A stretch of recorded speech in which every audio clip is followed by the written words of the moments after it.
You know, Tim, you're the former co-host of the Uprising, but you keep appearing on the Uprising all the time. And well, I was prepared to announce your transition. We were going to be happy to have you rejoin the show as the official Joe Biden contributor. And along that lines, you had provided for us the white guy audio tape, which I will play in a minute Oh for the my listeners. goodness. But that has been eclipsed. That has certainly been eclipsed by recent events in candidate vice president, former past vice president Joe Biden and future presidential candidate Joe Biden. There is some big news. So welcome back to the Uprising in your capacity as the Biden reporter. This news may shorten the duration of your of your job. So give us a report. What's going on with Uncle Joe from Delaware? Well, as you know, Scott, I have many obligations in my life, but I'm now weighing the real possibility of renouncing all of them in order to devote my exclusive attention to being the Joe Biden correspondent for the Uprising. I take it that seriously.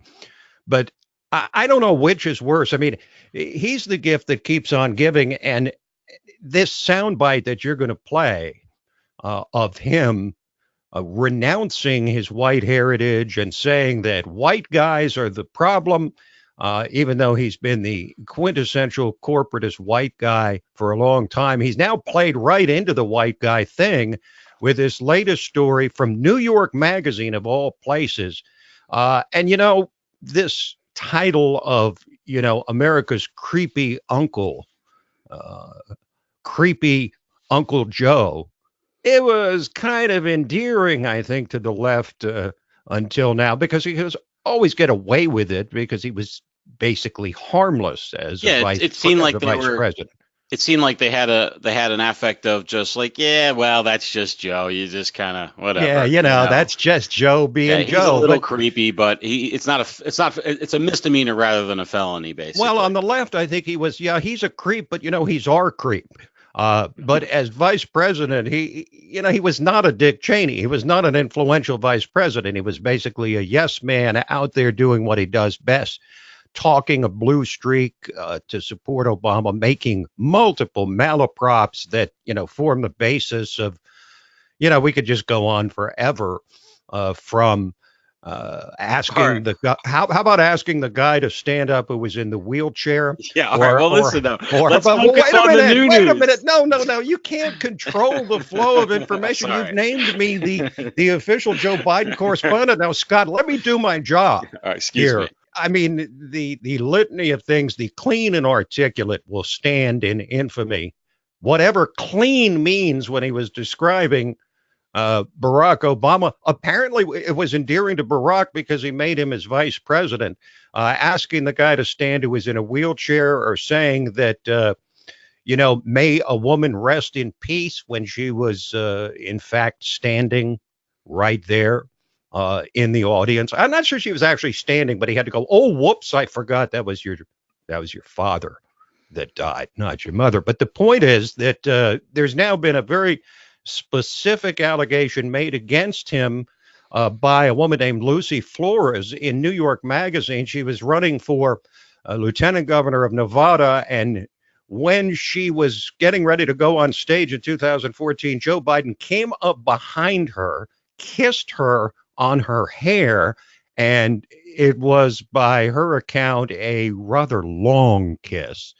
And she felt completely humiliated by the whole thing, somehow kept it together, and then made the speech. But my point is that, all this endearing, oh, that's just Joe being Joe, that's over now. If he's going to run for president, these kind of stories are going to come out big time.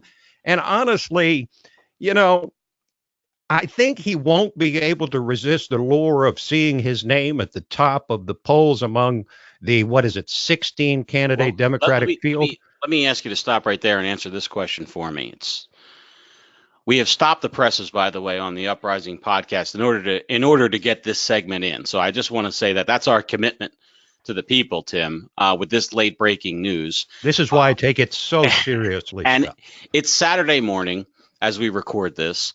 Has did Dr. Jill Biden start Saturday morning with a strong cup of Joe for Joe to sit him down and say, is there somebody close to him, Tim, who's going to, because I agree with you. You said that, he wants to see his name at the top of the marquee. And I agree. That's been his goal for 30 years, is to see his name as president of the United States. But is somebody close enough to him?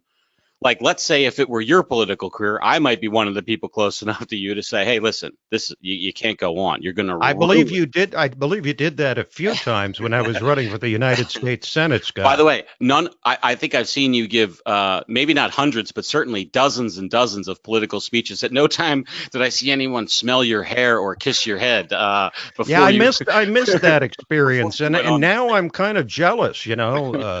But is there somebody in his universe, Tim, who is going to sit him down on this Saturday morning and say, you have a pretty good legacy right now. I mean, it's a little bit tainted with the stuff, but by and large, it's and if you drop out, that's not going to be the focus of the legacy.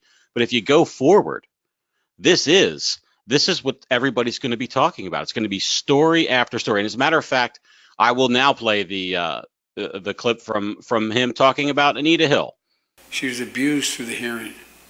She was taken advantage of. Her reputation was attacked. I wish I could have done something. I opposed Clarence Thomas' nomination.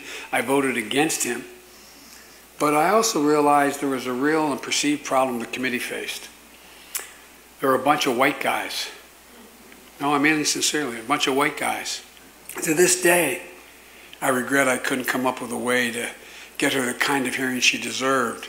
Nearly 30 years later, and I publicly apologize to Anita because she didn't get the hearing she deserved. We all have an obligation to do nothing less than change the culture in this country.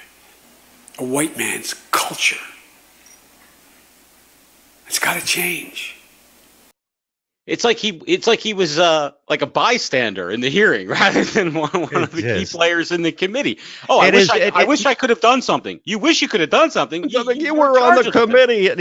That is, Scott, you know how closely I follow politics and have for my whole life. That has to rank in the top 3 or top 5, maybe the top all-time craven political remark. I mean, it's a white guy's culture. Yeah. You got to change it. Oh, come on. Are you kidding me? By voting for a white guy for president. So now you asked me. Let me get back to the question, though. Is that happening? Is there somebody? Is it having a come to Jesus moment today?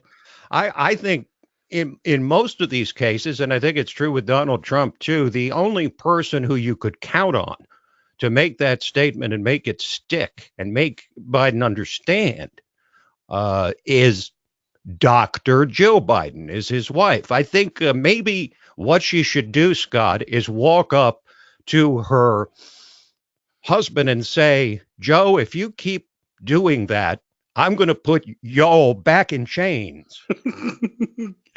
From the field. Tim Donner, Joe Biden correspondent for The Uprising. Thank you so much for joining us, Tim. Maybe we'll see you next week. It's been, frankly, Scott, a guilty pleasure. Bye-bye.